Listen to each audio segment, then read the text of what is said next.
Hey guys, what up? It's Goose TV here again today, and today I'm back with another Madden mobile video on my channel. Now today's video, guys, we got a very exciting one. We got our first looks at Madden Mobile 22. There's a lot of massive changes for next year that we're going to be going over today. They gave us the first basis of the game, what it's going to look like, a few major details. They're going to break down some of the minor stuff in future weeks, and we've also got a release date we're going to be talking about in this video today.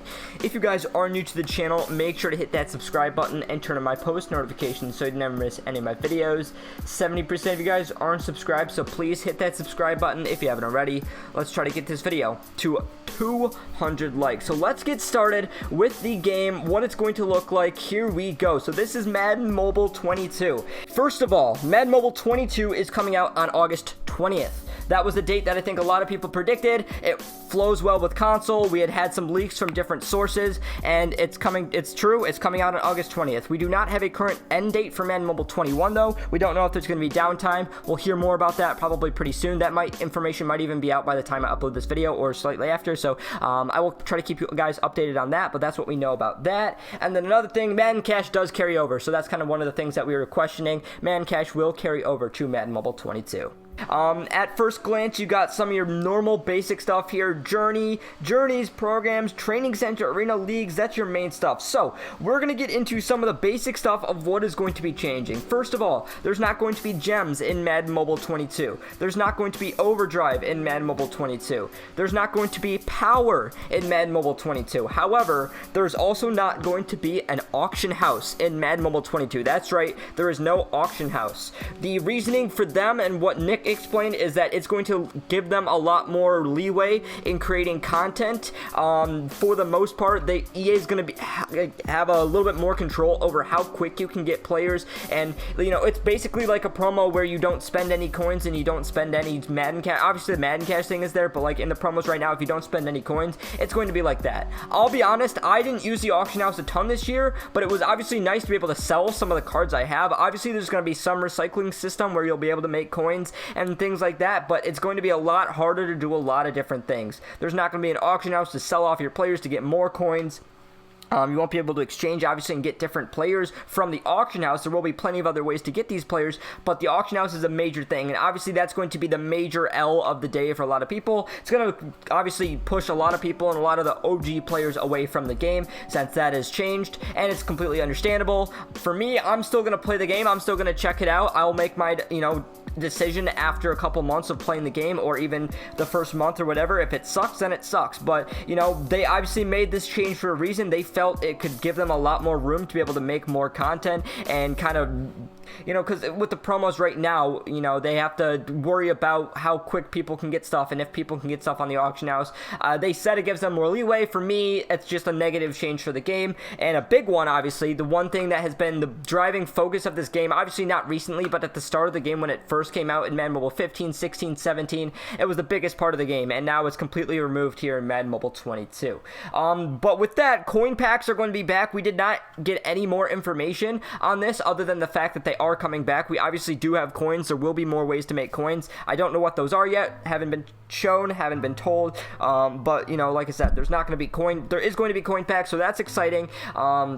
So on to the team screen we're going to move on to. Right now, I'm hoping the cards change a little bit because they're kind of ugly. I think they said there is going to be some changes here and there, but the cards don't look amazing. I won't lie. I guess the base cards are fine. I think the overall is a little bit weird being on the bottom and it doesn't show a whole lot. I'm guessing, I don't think these are Team of the Week cards. Those are some other different types of cards. They have different stars and things like that. It's definitely kind of weird. One thing you'll notice on the left is your total overall. Your team overall won't be an average number anymore. It's going to be a total overall. So the card overalls are going to stay the same. You're going to start with probably 50s and 80s and going all the way up to 100s or whatever. However, your total overall will add up based on your actual overalls of each of your players. There's no more power, but overall is going to replace power, but I don't think it's going to work in the way that the boost, with power, if you have more power, your overall gets decreased and everything like that. It's not going to work in a way like that. It's literally going to be if you have more power, or if you have more overall, you just have a better team than the other person. I don't think it gives any positive or negative boosts either way. Now, we don't have a whole ton of information on this, but we are going to be able to train players up quite a bit.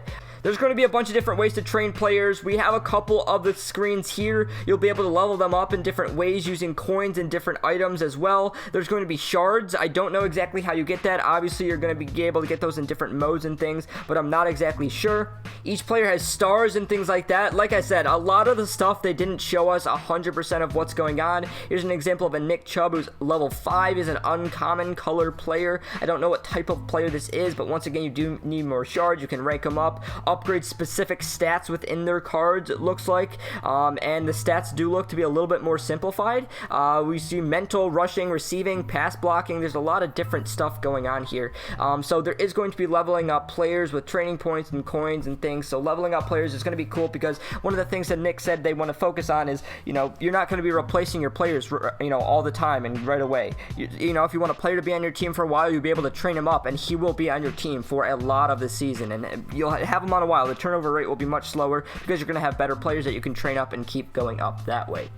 Also on the team screen, you will see there's playstyles. There's no more schemes on the specific cards, but your playstyle literally just means your playbook. The playstyles do not have scheme names. It's just like long pass, run, short pass, and like options and so I don't know what the other one was, but you kind of get the point there. Your playstyle is going to be just specific to what kind of plays and stuff you use. The playbooks are going to be almost, pretty similar. Just some of those top plays are going to be removed, and then there's also universal 2-point plays. So I guess that's kind of nice. It looks like some of the positions are also going to be specific there. As you can see, left O tackle, right O tackle, left O guard, right O guard. So that's kind of interesting. I don't know if your actually positions are going to be based on that, or if it's just the name of the position on the actual thing. Another thing you can see that's one of the biggest changes that's really going to help for me, especially with content, is lineups. You can actually have multiple lineups. You will see next to the overall and stuff like that, there's a drop down menu where it says new lineup. You can make new lineups and have multiple, as many as you want. Very, very cool. I'm really glad they added this. It's going to help out a lot with content. However, obviously the coins and no auction house is going to be a little bit harder to make content as well. So although there's really good positive changes for content and just positive changes in the game, there's a lot of negative changes that are going to downweigh some of those top ones.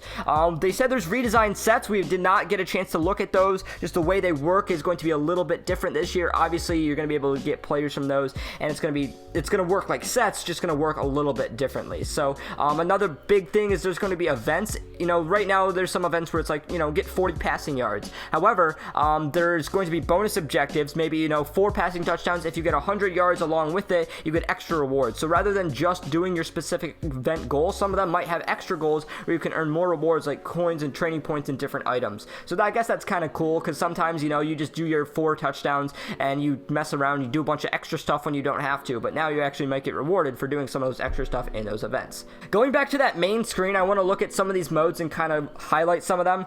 Journey is going to be basically Master Series. We got a little bit of a sneak peek at this, and next week on Thursday is when we're going deep dive into Journey and how it's going to work. Like I said, I'm guessing it's going to be very similar to Master Series. It had a very similar vibe to it, where you go along the chain, you keep going, there's stages, there's different modes and stuff. It's basically Master Series in my eyes. It's going to be Master Series, but we'll have to see exactly more next week. But that is kind of one of the main big modes.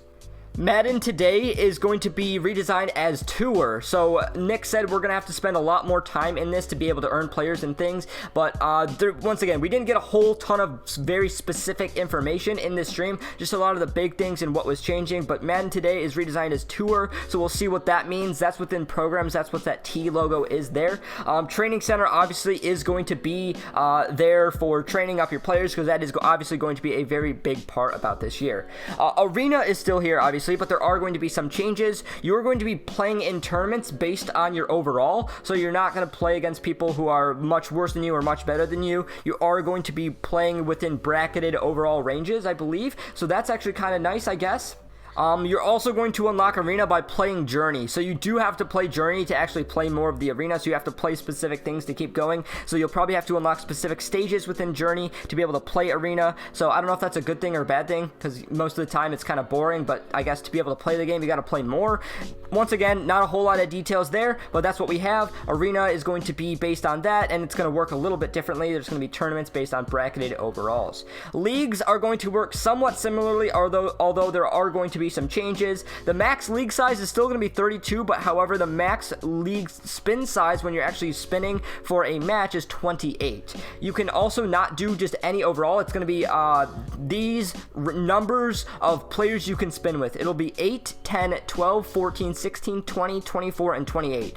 I don't really need to dive too much into that. It's going to be even numbers until after 16. It's every 4, and then the minimum is 8. So you can't spin with a small amount of people smaller than 8. You can't spin with the full 32. Kind of leaves some more room for people that want to take a break or aren't performing well or whatever for the higher overall leagues. That's something to know. It's not a huge deal, but obviously for the league versus league people, that's going to be a little bit of a bigger deal. Some people may not like that. Universal Spin is staying. There's also going to be a league store where you can get more players and stuff. I think that's kind of nice. We had the league store the last few years. I think we had the league bank the other couple of years ago. I don't know if that's going to be there, but it's going to be similar probably to that. So the league store will be able to earn players and more things. A lot of the things that we heard is that there's going to be a lot of more ways to get players. There's going to be ways to get players in Arena, obviously with Journey and the programs. In leagues, obviously you're going to be able to get players, it sounds like, with the within the league store, and then there's training up players as well. So that's something that I asked for, earning players in other areas of the game that's going to be relevant. I'm hoping that's the case. That sounds pretty good. Something else that's going to be in the game are uniforms, although your uniforms do not transfer over to from this.